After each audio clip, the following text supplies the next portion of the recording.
Roy Hunters. Roy Hunters. O podcast de marketing do InfoMoney. Aqui é @DenerLippert. Minha expectativa para esse podcast é mostrar para você que esta é a fórmula definitiva do sucesso no marketing. Aqui é João Vitor e a minha expectativa para esse episódio é explicar a diferença entre um indicador contábil e um indicador gerencial. Aqui é @Guilherme_Lippert. Minha expectativa para esse episódio é poder criar um episódio que eu possa enviar para os clientes para poder ajudar eles a entender esses cálculos que a gente tanto usa no nosso dia a dia. Você conhece a fórmula que define a efetividade dos seus esforços no marketing? No episódio de hoje, Denner, João e Guilherme falam sobre a fórmula definitiva para o sucesso da sua estratégia no marketing. Escute agora no Roy Hunters.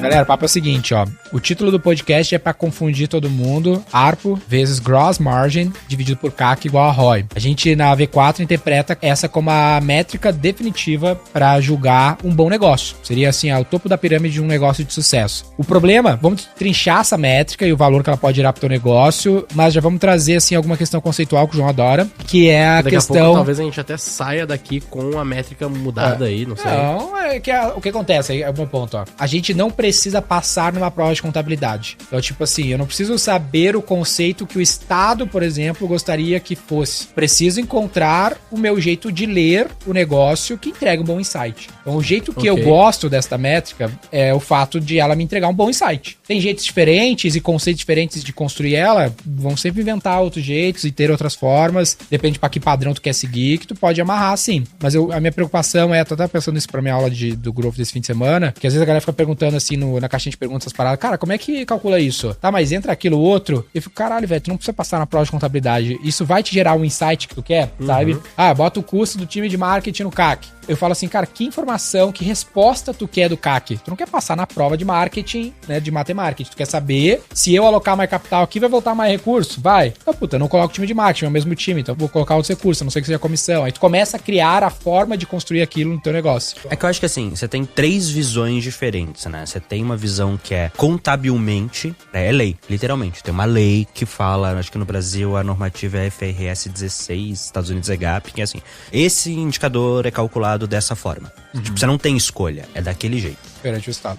Perante o Estado. Na hora que você vai montar aquilo ali, uma DRE, esse negócio que você tem uma empresa, você tem que fazer, né? Perante o Estado. É daquele pena, jeito João, ali. Eu não sabia que tu era legalista.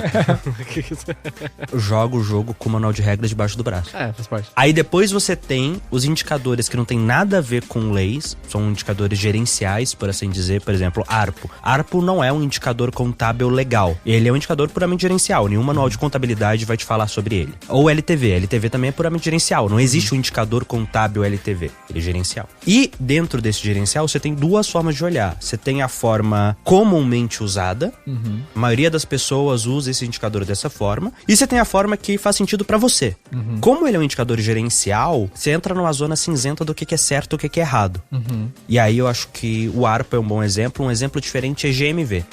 Tecnicamente falando, todo negócio possui GMV. Todo negócio. Que seria Gross Merchandise Value. Então, É basicamente assim, o tanto de volume que você tá transacionando. Todo negócio tem um outro indicador que é parecido, que é o TPV, Total Payment Value. Que é pra financeiro, né? Quem faz transação financeira. Parei de chamar minha receita de GMV pra você chamar de TPV. Mas aí, o que é legal? Você, no caso da V4, como você tem a receita, né? Que as franquias giram e a V4 matriz, ela pega uma parte daquilo, um take rate, tem uma diferença entre o GMV e a receita mesmo da V4. Mas eu não chamo mais essa receita do franqueado de GMV, passei a chamar de TPV porque não tenho mercadoria, mas beleza, seja no GMV ou seja no TPV. Na V4 faz sentido, porque é diferente, né? O que é o total que tá transacionando e o total que a V4 recebe. No G4, é a mesma coisa. Então, assim... Não existe essa métrica no G4. Não é que não existe. Existe. Ela é inútil. Porque ela é igual à receita. É a mesma coisa. Não é porque eu poderia mexer no take rate, por exemplo. Exato. E no seu caso, tipo assim, receita e TPV é diferente. Você pode... É isso que você falou. Cara, são coisas distintas. Na maioria dos negócios, o GMV e a receita é a mesma coisa, né? É a mesma coisa, exato. O nosso BREG, a gente estava falando disso hoje, que a gente está construindo ali, é baseado em TPV, por exemplo. É uma métrica, porque não é baseado em TPV, na verdade, é uma outra métrica, que é quanto a gente gente movimenta de receita para os nossos clientes. Nem existe essa métrica, na verdade. E você pode criar a métrica à vontade. O ARPU, que tá aqui, né? ARPU versus Gross Margin dividido por CAC igual ROI, é mais ou menos assim o meu ponto. O que é o ARPU? Average Revenue Per User. Se todo cliente seu é pagante, o seu ARPU é igual ao seu ticket médio, multiplicado pelo número de transações.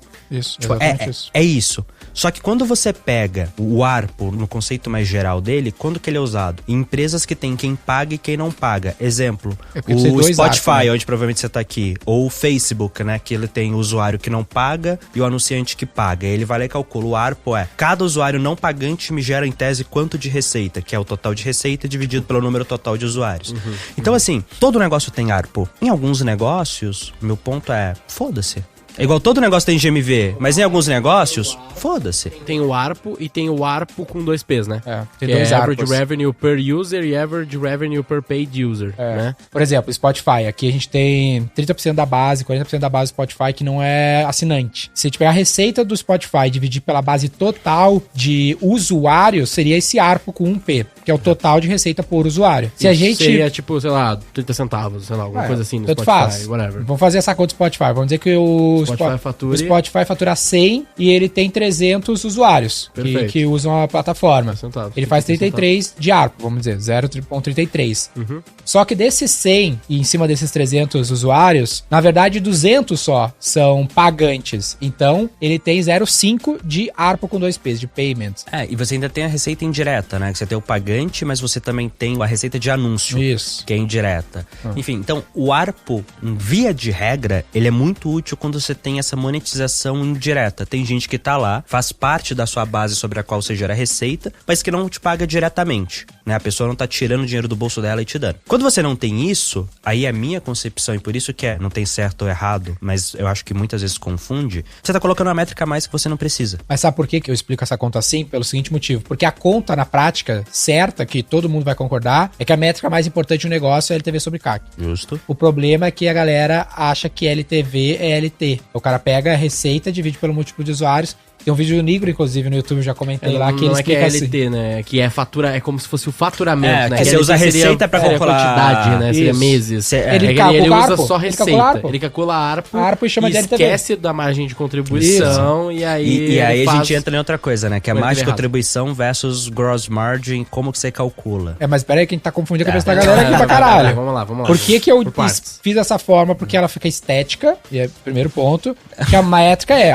Pera. Ela fica estética, é bonitinha. É bonitinha. Vira uma boa fórmula pra assim fazer. Vocês têm um adesivo disso, né? Temos uma marca, pá. Por quê? LTV sobre CAC. Só que LTV, você que tá nos ouvindo, com certeza tem esse vídeo lá, o próprio Nigro mesmo que eu comentei, que ele explica, pega a receita de uma empresa. Então, essa é a explicação do Nigro. Que todo mundo normalmente tem pra LTV. O cara fala que pega lá, o teu usuário paga R$10 por compra. Ele vai no teu supermercado e compra R$10 na média. Quantas vezes ele volta? Ele voltou 10 vezes. Ou seja, ele deixou R$100 de LTV. Tá errado. Porque R$100 de receita. De ARPU, receita média pro usuário. Isso aí. E no supermercado não tem usuário não pagante, só tem um usuário, que é o usuário que compra. Exato. Ele até poderia ter, daqui a pouco, as pessoas que entraram não compraram e pá, mas... Então, se eu sou um negócio que não tem usuário não pagante, meu ARPU vai ser a mesma coisa que multiplicar o número de transações por usuário vezes o ticket médio. É exatamente isso. Só e aí o LTV vai ser... Você criou um novo indicador pro cara acompanhar. Que ele não acompanhava, né? Que ele não acompanhava. Não, mas talvez ele já acompanhava os outros, ele já tinha, né? Mas, enfim. Não tem, velho. Nenhum varejista acompanha ARPU. O cara só acompanha ticket médio. Esse é o ponto. Que a maioria dos varejistas não tem implementou alguma coisa no cadastro do cliente e vê o número médio de transações pelo cliente. Então ele também não consegue calcular. Ele tem LTV, ele só não sabe calcular. Ele não consegue calcular muitas vezes. E aí, só que aí entra outra questão, que é beleza. Chegamos no ARPU e você pode escolher se você vai colocar lá no seu indicador, né, na área da formulinha. Ou escrever ARPU ou colocar, em vez de ARPU, ticket médio vezes o número de transações. A gente então entra na margem de contribuição ou no gross margin. E aí é outra coisa. O que tira pra calcular a margem de contribuição? O que tira pra calcular gross margin? Por que é um e não outro? O que tira, o que não tira? E assim, é a mesma coisa? Mais contribuição em gross margin? Puta, isso daí entrou no conceito contábil. E aí vem aquilo lá do começo. Você tá calculando o quê? Gross margin, ela tem uma definição contábil Você pode cagar pra ela e falar, foda-se, Sim. pra mim, na minha fórmula é assim. Dúvida pra vocês, na fórmula que a V4 usa, de ARPU, vezes mais de contribuição de pro CAC igual a ROI, vocês estão indo pra qual linha? A linha que faz sentido pra vocês ou seguindo alguma definição contábil? A linha que faz sentido pra nós. E aí, nessa linha que faz sentido pra vocês, o que entra ali na conta pra calcular? A minha explicação é tipo assim, ó. Margem de contribuição é tudo que sobra pra contribuir com os custos fixos. Tá bom? Então, por exemplo, tudo que é custo atrelado à venda que eu realizo na venda, eu vou considerar como nesse custo da margem, para colocar a margem de contribuição. Então, eu vendi esse copo por 100, só que quando eu vendo esse copo por 100, eu já tomei R$10 de imposto, 5 de frete e 5 de outras taxas. E 5 do produto. 5 do produto, custo de mercadoria vendida. Sobrou, cara, 70% de margem para contribuir com os custos fixos de pagar o meu salário do Geek, vai ter que pagar anyway, porque a gente vai trabalhar venda ou não venda. Só que essa despesa da margem eu só tenho, teoricamente, quando eu realizo a venda. Que seria a margem, por exemplo, para mim breakivar. Daí eu consigo saber, puta, quanta venda eu preciso fazer para breakivar? Preciso fazer, eu e o Gui ganhamos 100, então a gente precisa fazer, sei lá, 3, 4 vendas desse copinho para conseguir breakivar. A partir disso é lucro, quase lucro. Aí sobrou lá 70 de margem de contribuição, que já me dá uma segunda resposta interessante, que é qual é o meu teto de CAC. Meu teto de CAC é 100% da minha margem de contribuição, vai ficar 0 a 0, contando que eu já esteja breakivado com o resto da operação. Fez sentido? Agora a grande questão é, margem de contribuição e margem bruta, contabilmente são coisas diferentes. Você tá usando como se fosse a mesma coisa, que a fórmula é gross margin, né? Que é a margem, em português é margem bruta, é gross margin, assim. Mas gross margin e margem bruta é a mesma coisa? Gross margin e margem bruta é a mesma coisa. Isso, com certeza é a mesma coisa, mas gross margin e margem de contribuição não é a mesma coisa. Não é a mesma coisa, mas vocês estão usando como se fosse o que, de novo, aí a gente entra. Vocês não estão fazendo um cálculo contábil, vocês estão fazendo um cálculo gerencial nosso, que gera o insight. E aí foi uma coisa que o Denner falou, que você falou antes, né? Qual conta que é útil pra você? Qual conta que vai te ajudar a tomar uma decisão? Então, vou dar um exemplo, né? A gente tá montando ali os DREs para auditoria do G4. Aí tem lá o cálculo de gross margin. No meu cálculo de gross margin, marketing não entra, ok? Já no meu cálculo de margem de contribuição, a depender do produto, vai entrar. Marketing, o quê? Marketing? Mídia paga. Ok. O anúncio. A depender do produto, no meu cálculo de margem de contribuição, olhando questão gerencial, ele deveria entrar. Isso é foda. Quando eu tô olhando puramente ali a minha margem, né? E aí, só que eles falam, mas aí no cálculo de ROI, o CAC fica embaixo. Fica embaixo. E aí como é que eu faço? Que eu não posso contabilizar esse custo de mídia duas vezes. Né? Aí vem, mas o que eu tô querendo olhar em cada caso? Exatamente. Uma coisa é a visão, e aí pensa no G4. Cara, eu tenho ali minha BU de imersões e minha BU de produto digital. Uma coisa é minha visão interna da BU. Outra coisa é a visão da BU para a empresa. BU é Business Unit. Business Unit, né? Vertical de negócio ali. Dentro da BU, especificamente falando, o marketing não entra na margem de contribuição. Quando eu tô olhando ela sozinha. Mídia não entra na margem de contribuição. Agora, na hora que eu olho da BU pro negócio como um todo, o custo de mídia tá alocado lá dentro. Então, a margem de contribuição da BU pro negócio, o marketing entra ali. É porque eu acho que, aí volta nesse ponto do começo, tudo depende do ângulo que tu quer olhar. Tipo assim, puta, eu quero analisar o business como um todo. Aí o ângulo de visão macro, ele é muito diferente da minha visão gerencial, por exemplo. Tu pode chegar... atividade, é uma questão de eficiência. A conta do título do podcast é uma conta de eficiência. Se ela for positiva, tu é um negócio eficiente, não necessariamente lucrativo no curto prazo. Na real, assim, o que acontece? A gente usa muito essa conta não necessariamente pro negócio, né? Não, mas a gente usa pra medir eficiência de marketing. Estratégias, exatamente. Eficiência de marketing. Então, aí quando a gente entra na eficiência do marketing, aí a gente tá pensando em, essa estratégia que eu tô rodando, ela tá valendo a pena quantos clientes na V4 a gente já perdeu com ROI positivo porque o cara não sustenta a operação? Vários. Por quê? Porque não quer dizer que o cara tem fluxo de caixa, Só por que exemplo. agora eu tenho uma outra dúvida pra vocês, que é o seguinte. Quando a gente fala de ROI, né, que é Return on Investment, em tese, o custo do investimento tem que ser retirado em cima e ser usado no cálculo de divisão embaixo também. E na conta de vocês, não. Por quê? Por que você não subtrai o custo do investimento de mídia em cima e só coloca ele no CAC? Eu tenho o ARPU. Vamos falar que o ARPU versus mais de contribuição nesse caso é R$70, tá bom? Tá. Vamos falar que é R$70. E seu CAC, vamos falar que seu CAC é 100% mídia, não tem nada além de mídia nele. Tá. Vamos falar que é 30. Tá bom. Tá? Da fórmula como vocês fizeram, o ROI é 70 dividido por 30. Aham. Num cálculo de ROI normal, teria ali em cima, ele seria 70 menos 30 dividido por 30. Porque o valor que você investiu de grana para fazer aquilo acontecer tem que ser descontado do retorno. E no cálculo de margem de contribuição, o custo de mídia não vai entrar, porque ele já entrou no CAC, mas ele ainda assim tem que ser subtraído para calcular o ROI. Senão você vai mais para uma linha de ROAS, né, de anúncio.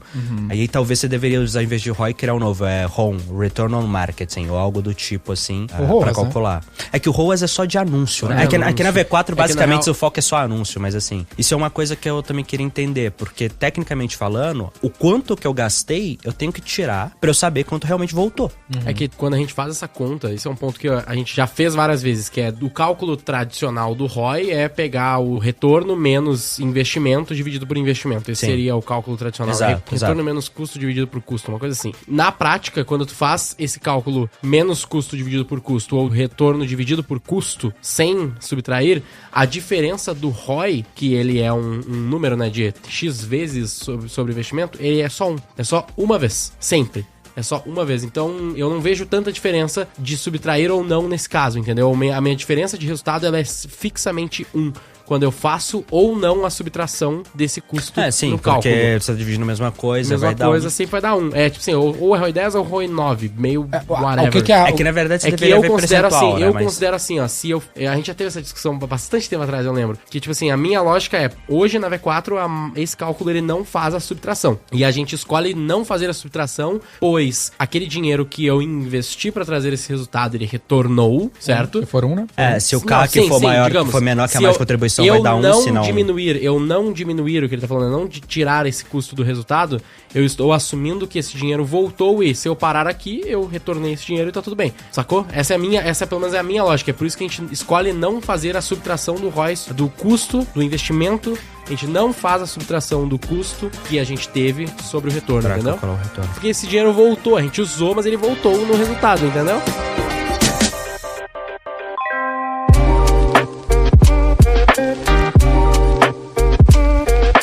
Só que aí a minha dúvida pra você. Todo mundo tem clareza disso? Porque vem... Não, vamos lá. Todo mundo do planeta não, ok, que é uma coisa interna, né? Mas assim, dentro do seu time, dentro dos seus clientes que eles estão olhando.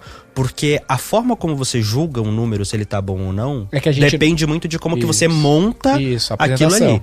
E aí, por exemplo, um ROAS... O que é um ROAS bom? O que é um ROAS ruim? Depende. Um ROAS Facebook, ele entrando aqui tecnicidades das coisas. Facebook, ele tem uma janela de atribuição de resultado e o número que você vê lá não é o mesmo número que você vê no last click. O número do Facebook é sempre maior. Se você acha que o Facebook é last click, um ROAS 3 pode ser muito bom. Um ROAS 2 pode ser muito bom. Um ROAS 1,5 pode ser muito bom. Sim. Agora, a partir do momento que você fala, porra, não, ele tá roubando, ele tá somando um monte de atribuição que outros canais também estão contando, você vai cobrar um número mais alto. Então, dependendo se o cliente sabe que você tá ou não subtraindo o custo, e o seu próprio time sabe se tá ou não subtraindo o custo e entende a lógica, talvez esse mude a análise do ponto de vista tá bom ou não.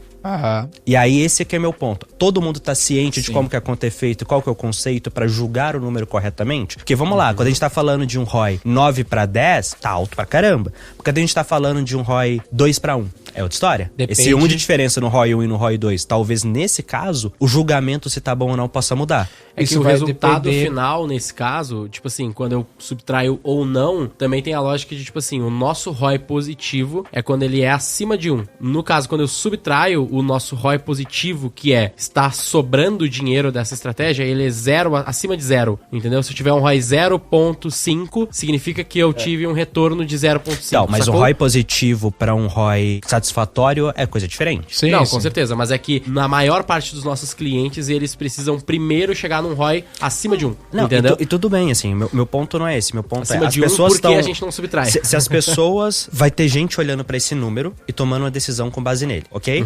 Vamos lá, primeira coisa. Não deveria. Quando você olha o ROI ali... É que aí que tá, ó. Esse é uma análise que a gente precisa compor com um demonstrativo de resultados econômicos gerenciais. A gente literalmente faz uma planilha lá e mostra, ó, tu investiu X e voltou Y, com esta margem tu tem esse múltiplo de ROI, que é o múltiplo ali, acima de 1 pagou e pá. Só que aí eu componho, beleza, se eu gerei tal margem de contribuição em cima dessa receita, qual foram os meus custos fixos para essa operação? Aí entra, por exemplo, feed V4, tem o time, luz, aluguel, papapá. Aí vai gerar um resultado líquido ali da operação do cara. Aí a gente usa esse múltiplo pra fazer uma projeção, fazer um forecasting. Essa é a grande utilidade. Então, beleza, se eu... Ou seja, não é pra saber se tá bom ou não. Pra saber se tá bom ou não, você tem que pegar o valor absoluto financeiro e subtrair os custos fixos pra ver se sobrou. Porque aí, pra mim, por exemplo, eu posso concluir no final, olha a graça da coisa. Eu posso concluir nessa primeira análise que eu falei aqui, gerencial, que deu resultado negativo, mas que não é ruim. Depende do quanto eu estou investindo. Porque às vezes, qual é o cenário mais comum? Tenta visualizar comigo aí quem tá nos ouvindo. Cara, investi 1.000 e tive, sei lá, 8.000 de receita e gerei 50% de margem de contribuição. Então foi 4.000 de margem que eu gerei sobre 1.000 de mídia. Então sobrou 3.000, né? Descontei a mídia, sobrou 3.000 de margem de contribuição após o investimento de mídia, né? Com aquele ROI 8. O ROI deu 3, 4 aqui, né? Deu 4. 4 de ROI. Aí beleza, sobrou 3.000. Aí eu vou começar a elencar os custos fixos desse negócio. Aí eu descubro que esse negócio tem 10.000 de custo fixo. Ou seja, ele ficou negativo uns 7.000 reais aqui. Mas, porra, mas foi bom, o ROI foi positivo. Sim, mas foi sobre um investimento de somente R$1.000. Aí eu puxo pro lado, crio uma nova coluna nesse Excel. Tá, e se eu tivesse investido 10.000 e tivesse tido 30% menos ROI, como que seria o resultado? E mantido o mesmo custo fixo final. Teria um resultado líquido, não muito menos pior, mas muito melhor, né? Teria sido super positivo. O resultado, dinheiro no bolso, no final, teria sido melhor. Então, o ROI, no fim das contas, serve pra me medir a eficiência do marketing. Que, inclusive, mas ele não é a resposta final do business. Inclusive, ouçam o podcast que a gente gravou sobre escala versus rentabilidade, que a gente fala mais sobre isso aí, que tem uma diferença grande entre ter uma rentabilidade alta e ter uma escala grande, né? A grande maioria dos business, não é nem grande maioria, todo business, depois de um certo ponto de escala, a rentabilidade cai, mas o valor financeiro que ele gera aumenta. No começo você consegue fazer meio que as duas coisas, porque você vai ficando melhor, contrata gente melhor, investe melhor. Mas chega a hora que tem um teto de rentabilidade. Só vai crescer o K, né? O dinheiro mesmo que você ganha. Tanto que a galera fala que se esse ROI for muito grande, tipo, acima de 3, acima de 4, acima de 5, provavelmente tá investindo pouco. Porque se tu investisse mais, tivesse o ROI menor, o teu resultado líquido seria maior, porque é um múltiplo sobre um investimento muito maior. Na prática, investi 1.000 e tive um ROI 10. Pô, gerei lá 9.000 de margem, 10.000 reais de margem. Beleza. Se eu tivesse tido um ROI 2, mas fosse sobre 1 milhão de investimento, teria gerado 1 milhão de resultado para contribuir com os custos fixos. Aí, putz, é bom ou não? Depende de quanto esses custos fixos cresceram para sustentar uma operação que gera 2 milhões de receita. Ou seja, deixando de lado aqui siglas específicas, o conceito é quanto dinheiro um cliente deixa para você depois dos custos ligados à venda. Então você vai usar ARPU, ticket médio ou whatever. Quanto dinheiro ele deixou, tira custo fixo, custo variável, desculpa. Isso, e custo de mídia, e custo para trazer o cliente. Na verdade, não é nem isso, né? Tira esses custos variáveis e divide pelo custo para trazer o cliente, e aí você vai saber, olha, a sua estratégia de aquisição de cliente tá se pagando? Tá se pagando, tá deixando quanto? Ou seja, tá valendo a pena trazer o cliente, só que depois disso, para saber se a operação pro negócio como um todo, você tem que ir lá e colocar os custos fixos. Aí então, no DRE gerencial, no forecasting, projetar. Perfeito. Óbvio que vai ter outros impactos de fluxo, mas aí tu vai estendendo fluxo nos análises econômicos do negócio. Prazo de pagamento, recebimento. Às vezes tu tá super legal ali nos teus balanços, mas o cliente tá parcelando em trocentas vezes e tu não tem grana pra sustentar essa operação. Eu tenho uma situação da operação que eu quero trazer pra vocês, que existe outro cálculo. Faz sentido a gente entrar nisso ou vocês querem discutir o CAC agora, alguma coisa do CAC ali? Não, o CAC eu acho que é de boa. É tranquilo? Beleza, olha só o que acontece, tá? Tem muitos projetos que eu já acompanhei, já tocamos e a gente fez lá as planilhas pra galera controlar. O que acontecia? Os caras não tinham necessariamente a diferenciação entre clientes, né? Então, tipo assim, ele tinha vendas, tá ligado? Então, na prática, eu não tenho muito um CAC, não, saca? Tu tem um custo por venda, mas a tua dificuldade, na verdade, tá no LT. No LT e no ARPU no final. No ARPU, porque teu ARPU só vai ter uma venda. Porque todo mundo tem ARPU, vamos chegar lá, né? Todo mundo tem ARPU, todo mundo tem LTV e todo mundo tem CAC. Acontece que tem vezes que tu não consegue mensurar muito bem isso. Ou que não faz diferença nenhuma. Tem cliente que é aquilo, né? Sucesso é igual churn. Exemplo, imobiliária. Quase sempre. Sucesso é igual churn. Então, seu LTV é igual só mais contribuição da venda. Tipo, é o mesmo número, não perde tempo. Aí que tá, ó. Expandindo um pouquinho do que o João falou. Às vezes o cara olha assim, porra, velho, meu negócio não é de recorrência, meu negócio é mera, meu negócio não tem LTV. É bom, é um negócio Netflix que cobra uma meixaria. Tava falando isso pro cara que eu tava gravando o podcast, eu falei até de vocês. Porque qual que é o drama do cara? Ó, eu vou colocar esse cenário pra vocês, o João aqui é o melhor exemplo pra explicar isso. Que é o seguinte, o cara tem lá uma audiência. Aí o que ele criou? O cara produz conteúdo. Ele criou um produto de assinatura com o menor ticket possível, recorrente. Que é umas ideias mais óbvias da atualidade. Sim. Porque, né, eu vou ter LTV, né, eu vou ter recorrência. Porque a gente vai pagar R$10, eu vou vender pra caralho e vai ser tudo lindo. Fez, ele não consegue, sei lá, faturar mais de 20 mil reais por mês. E eu falei, cara, não seria melhor... Eu falei pra ele assim, ó, o melhor case que eu já vi nesse mercado de infoproduto, que é um mercado que eu não gosto, é o case do G4, que ao invés de fazer isso, não que não faça também, eles foram lá e ao invés de vender baratinho, parcelado pro mundaréu de gente, eles vendem caro pra caralho, ou de alto valor agregado, de alta margem, pra poucas pessoas. 50 alunos numa turma pagando 20 mil, 1 milhão de receita. Tá 35 mil agora. 35 mil? Então, pô, faça a Caro conta. pra 34.900. Aí qual que é o lance? No fim das contas, o Arpo, puta, o cara comprou uma vez do G4 e compra 12 vezes do exemplo que eu dei do produtor de conteúdo que cobra R$10. Só que comprando uma vez do G4 é muito mais margem do que centenas de outros clientes aqui.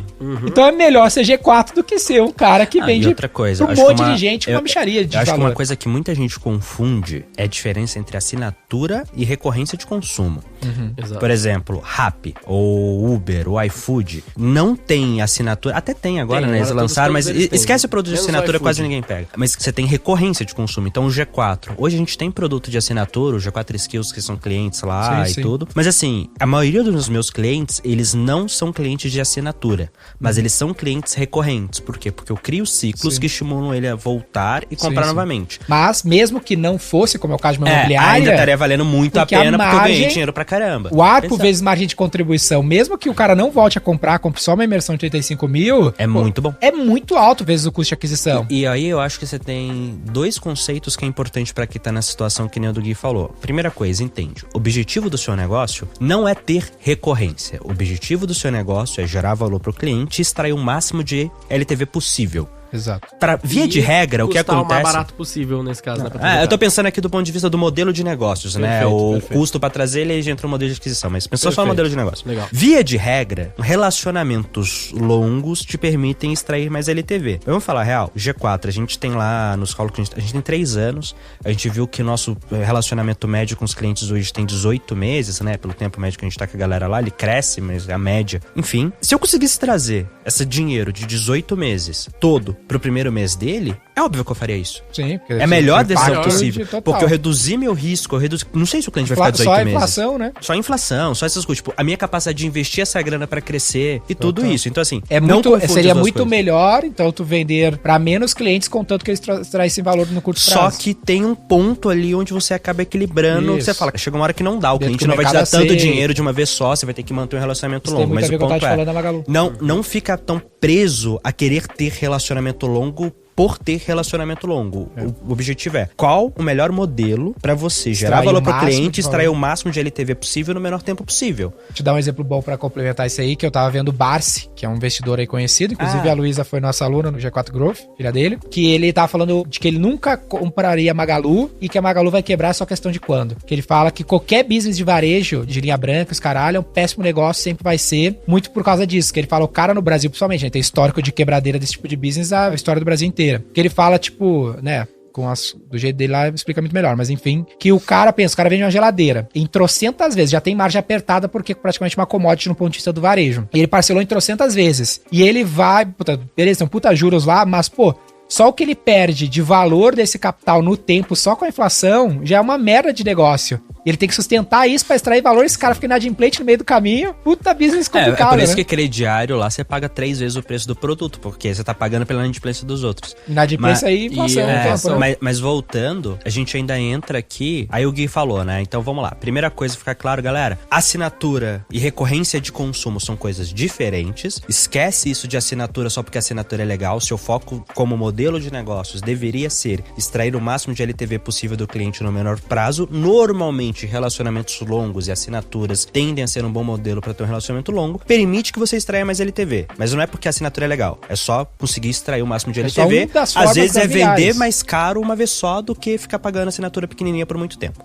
Por isso que o imobiliário prefere vender do que alugar, porque vender dá mais Dá margem mais do que dinheiro. alugar, mesmo que alugar seja recorrente. E aí vem o segundo ponto que o Gui falou. Pô, mas se o cliente não consegue ter isso, né, pra calcular a recorrência e tal, você entra no cenário que você é obrigado a fazer com que cada venda se pague. Exato. Qual que é a única beleza, assim, de quando você tem essa previsibilidade de recorrência, de assinatura? Você não necessariamente precisa se pagar no primeiro negócio. Boa, porque você explica isso aí consegue olhar, falar, beleza, esse primeiro negócio ele me deixa 10, mas eu sei, eu tenho aqui um histórico, uma base de dados confiável, um contrato, não sei o quê, que ele vai fazer 10 transações comigo. Vou te dar um exemplo da V4. O cliente paga uma mensalidade. Eu sei que ele dá prejuízo na primeira compra, mas eu tenho uma garantia pro contrato que ele vai se pagar já no segundo mês, no próximo pagamento. Então eu aceito tomar prejuízo porque eu tenho uma garantia de previsibilidade. Se eu não tivesse por contrato, eu teria que garantir isso no curto que prazo. Ele se paga logo, tipo, na primeira transação, Exato. porque senão o seu risco de negócio fica muito grande. Então, assim, você não consegue acompanhar, seu risco de negócio, por definição, aumenta. Então, você acaba tendo que tomar uma decisão de como que eu garanto que ele se pague o mais rápido possível. Já quando você tem essa previsibilidade de LTV ou de recorrência, seja por um modelo de assinatura, seja por ter uma base de dados que você consegue calcular bem isso, você pegou os dados e viu que, olha, não é assinante, mas eu sei que o cara compra por tanto tempo, você pode se dar ao luxo, cara, e é um luxo. É um luxo, é um de puta diferencial tomar competitivo. um risco maior na primeira venda para adquirir o Pagar cliente, mais caro no pagar CAC. mais caro de cara, porque você vai conseguir fazer mais negócios ao longo do tempo. Isso é um diferencial de crescimento bizarro, porque o competidor que não consegue fazer isso, vamos falar que assim, você falou, né, tipo assim, o máximo de CAC é igual a uma venda. Na verdade é menos. A relação LTV sobre CAC, ela tem que ser maior do que 1. Sim, tem por que ser definição. maior. Mas ela pode ser tipo 1,001, não importa, Isso. porque na escala se paga. Esse cara vai ser obrigado a isso. Você pode ter uma relação LTV sobre CAC de meio na primeira venda.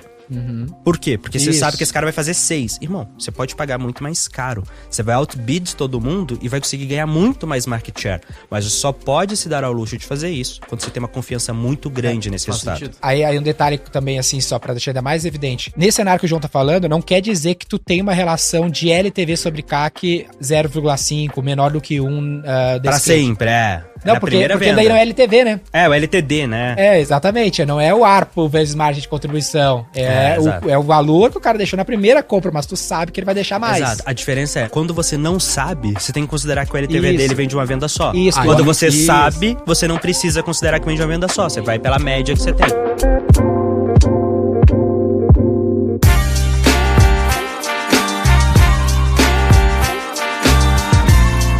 Tudo isso que vocês falaram, eu traduzi numa outra fórmula que a gente usa nos projetos que a gente não sabe, clientes ou não sabe Só um LTVs. detalhe, como que a gente chama isso lá? A gente chama de ROI no LTV e ROI direto. E aí a minha fórmula de ROI direto ela é mais simples, que ela é faturamento vezes margem de contribuição dividido por investimento de mídia. Sacou? Dividido por CAC. Dividido por investimento de mídia, porque eu não tenho CAC. Eu não sei se são clientes novos ou não. Entendi. Sacou? Entendi. Porque, e aí eu tô fazendo os valores completos, que seria tipo assim, Podia chamar de 20 custo por venda, mil... né? CPV. Isso. como a gente É sempre que eu chama. não faço CPV, não é o...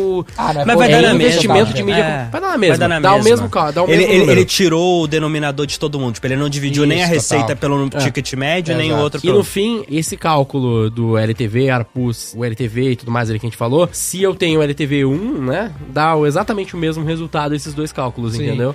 Qual que é o ponto? Puta, então a gente fez toda essa volta e tem essa conta simples. É só pegar a receita vezes margem e dividir pelo custo do que eu gastei. Não, porque esse aqui tá olhando só pro resultado do mês. Isso. né? E aí qual que é o problema? Dificilmente Tu vai dar um ROI tu mais vai do dar que o ROI mais do que um no primeiro mês. São poucos Exato. os negócios que conseguem. Exato. Idealmente, é bom tu ter um LTV maior do que isso. Não, Tem negócio que sim, né? O G4 na imersão principal, tem no mercado imobiliário, vendendo imóvel, mas não no aluguel. No aluguel já é mais difícil. Um exemplo mais simples disso Só de tomar que- decisão fica ruim, cara. Porque você se torna obrigado a tomar todas as suas decisões de investimento e crescimento olhando curto prazo. É. Isso que é ruim. E um negócio que não extrai valor ao longo da vida, estica a extração de valor do cliente, ele é um negócio pior do que um negócio que extrai mais valor. Exato. Por que que Nubank, Google, os investimentos que a SoftBank apostou, né, o próprio WeWork, a expectativa era que o cara extrairia valor do cliente no Ao longo longo do da vida, tempo. exato. Isso Exato. é um puta negócio, porque eu vou ter o mesmo custo de aquisição e vou continuar extraindo valor daquele cliente. Que é um ponto que vocês conseguiram fazer muito bem lá também, né? Que foram criando outros produtos e tudo mais. Criar um ecossistema inteiro ali pra relacionar. Mas o ponto que eu sempre gosto de bater com a galera é esse. A gente não quis alongar o ciclo de vida do cliente porque é bonitinho e é legal. Isso. Foi porque foi a forma como a gente encontrou de extrair Gerar. mais valor dele. E gerar a gente mais valor também, pra ele. A gente também olha pro curto prazo. Por que eu fico aumentando o preço da imersão? Porque o mercado tá aceitando pagar mais, eu consigo extrair mais LTV logo de cara, eu vou fazer isso. Isso. Eu prefiro aumentar a imersão de 20 para 35 do que arrumar um outro produto De pra 15. tentar vender de 15 depois. Porque eu De falo, cara, não sei se eu vou conseguir. De 15 reais pra vender pra 5 mil. É muito assim, mais é difícil muito fazer isso, mais velho. difícil. Nossa, cara, muito escala mais é estresse. difícil. E tem o que você falou, né? Gera um estresse, cara. Nossa Lidar senhora. com... Geralmente o custo de cliente que manutenção do paga... cliente. Geralmente o cliente que paga caro num produto, ele é um cara que ele sabe muito bem o que ele quer, o que ele não quer, um cara já Ele mais demorou pra educado, tomar de certo. essa É um cara mais decisão, né? educado de forma geral, no sentido de, cara, eu sei porque eu tô comprando isso, eu sei o que eu espero, eu sei qual que é a promessa. Ele pensou bem, né? Então, assim, é difícil você ter um desalinhamento de expectativa e interesses grande naquilo, a gestão dele é muito mais fácil. Já que você pega um cliente de produto baratinho, o cara às vezes ele viu, é barato, vou comprar. Nem viu o que ele tá comprando, te dá uma dor de cabeça de O gerenciar. clássico exemplo nesse mercado de infoproduto aí, que é mercado merda pra cacete, eu falo isso pra galera, eu acredito muito que o G4 vai ser a empresa que vai sobreviver nesse cenário, porque 80%, 90% da galera que compra curso no Brasil, esses cursos online merda, o cara não assiste, cara, acho que 30, 40% nem abre. O G4 ali com a imersão, que foi o produto que começou a parada, porra, em 3 dias, mano, 3 dias tu vai lá e resolve o teu problema, e não tem, é 100% de consumo do conteúdo. Tipo isso. Porque o cara. Você tá lá. Por Não que tem se não criou abrir, tanto né? infoproduto? Porque o cara olha assim, ó, como que eu vendo pra caralho? Então, puta, se eu vender baratinho, vou vender um monte, vou ganhar um monte de dinheiro. Ao invés dele olhar, cara, ninguém quer ficar vendo curso, velho. O cara quer resolver o problema dele o mais rápido possível. G4 é 3 dias, tu vem aqui e a gente resolve essa pica. Puta, 3 dias eu vou, velho. Presencial também, não consigo fazer em casa. Mas é caro pra porra. É alto ticket, alto valor. Mas, pô, resolve rápido, resolve o problema, o cara paga. Aí todo mundo olhou pro gestão e falou, caralho, que porra é essa? Cara, não 20 mil pelo curso, então, e tá vendendo. Ninguém entendeu. E ninguém acompanhou. Tentaram. Tentando ainda, né? Estão tentando ainda. Mas é aquilo, é outro problema. Porque na hora que você foca em vender um produto mais caro logo de cara, o desafio de fazer isso é diferente. É diferente. A então. barreira que você tem ali de compra. Não, mas decisão. o meu só ponto o- é assim, mas é a o lógica ângulo é de olhar, quantas- né? Exato. Ao invés de eu vender barato pra um monte de gente, cara, é melhor gerar mais valor pra um pequeno número. E os caras adoram falar, né, que eles faturam X milhão ou X centenas de milhares de reais com 5, 6 pessoas. O Gestão tem 292. 292. Falando, hoje, só hoje, né? Mas o próximo episódio já vai ser 363. Não fez layoff. Vai ter mais de 300. Mano, olha a pica que é gerenciar 300 bonecos, velho. É muito difícil, tá ligado? Os caras não querem essa Você anda pela empresa, você não sabe as pessoas. Você não assim, sabe, a mano. gente brinca, se alguém chegar na porta do escritório e falar, não, trabalho aqui, e sentar numa mesa, a galera vai olhar, vai falar, putz, não tenho certeza, mas ao mesmo tempo não consigo falar que não. Não tem crachá, né? Eu não tenho. Começar a Crachá- colocar, cara. Mas crachá é uma merda, mas eu até entendo Crachá. essa Eu porra, fiz tá uma ligado? parada do cara sobre crachá que me pegou, que era aquele do discordar amigavelmente. Uhum. Tem uma dinâmica num curso que a gente faz na V4 lá sobre liderança, que é uma aula inteira sobre discordar amigavelmente. Aí o cara escolhe um tópico e eu acho que foi sorteado, um tem que defender e um tem Se eu não me que... engano é isso. E aí caiu o tópico crachá. Aí Tinha que defender? eu tinha que ir contra e o cara tinha que defender. Eu falei, puta, vou arregaçar, né? Crachá é mó merda. Eu falei, puta, crachá é coleira, velho, que bota no cara. E o cara falou, tá, beleza, mas quando eu tenho 1000 funcionários, eu não sei o nome das pessoas, como é que eu faço? Eu falei, puta, pior que é verdade, velho. Hoje eu passo o corredor, não sei o nome do cara. Às vezes tá há 3 anos na V4. E é mal bosta conversar Mó com a galera bosta. se sabia o nome. Porque no seu caso, ainda mais, que é parecido com o meu, a pessoa sabe o seu nome. Esse é o Se problema. fosse, tipo, um não sabe o nome do outro, você podia... É, meu, mas, tamo na tipo, mesma que tá tudo certo. Mas- Parece que eu desvalorizo pra cacete o cara. Exato. Pior Perdeu que a isso é humildade. verdade. É foda isso, né? Isso é bem foda. Não, mas acho que é isso, então. Pô, também. só um name tag já resolveria a minha vida, velho. Não precisa nem ter fotinhos e tudo mais. No negócio que você criou lá, daquele desenho lá, que eu não vou dar spoilers pra galera, aquilo lá é legalzinho até. Cientista fulano, tá ligado? Ok. Turma, por isso que a gente fala que essa seria a fórmula definitiva. No fim das contas, a gente tem que extrair o máximo de valor, de margem de um cliente. Detalhezinho, como que eu otimizo um business? Cara, eu posso aumentar a margem. O gestão, quando aumentou o ticket, ele é uma imersão presencial, ele Mesma executa quantidade. a mesma imersão, com a mesma quantidade de pessoa, o mesmo custo de operação, agora tá cobrando mais do cara, tá gerando mais margem. Outra coisa que Então, às eles vezes, teu fizeram- ROI não mora em otimizar criativo no teu anúncio, mora em tu melhorar a margem de produto. Outra coisa que eles fizeram, eles faziam uma imersão por mês, vocês aumentaram a frequência dessas imersões também, né? Mas isso tem teto, assim. Tudo tem teto, mas são várias alavancas. né? Outros produtos, pro outro cliente, pro mesmo cliente.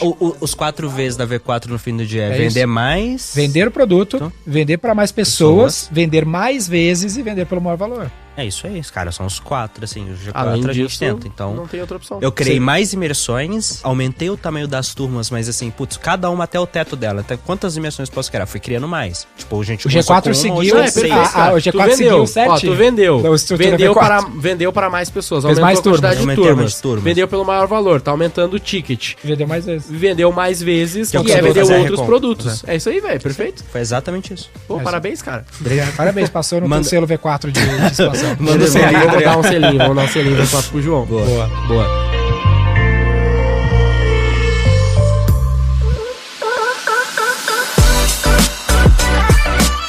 Se você quer um adesivo com essa forma, A por vezes mais de contribuição de juros por CAC igual a ROI, maior que um bom, menor que um pior, você precisa vir aqui presencial pegar. Para vir presencial aqui pegar, você precisa participar do nosso programa de indicação. Tem um link aqui. Quem indicar um certo número ali de... Indicar, assim, basta criar teu link através da informação que tem no link que está disponibilizando. Você cria um link de indicação. Aí você divulga no Stories, no WhatsApp, no grupo da firma.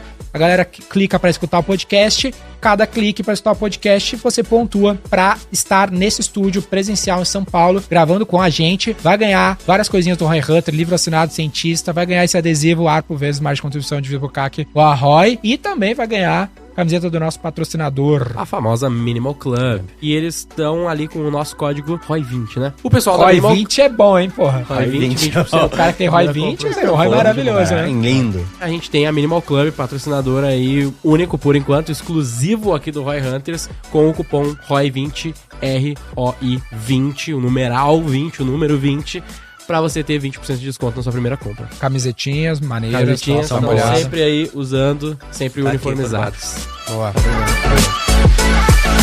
Siga o Roy Hunters no youtube.com/Roy Hunters e no Instagram pelo @Roy Hunter Oficial e faça parte do nosso grupo do Telegram com conteúdos exclusivos.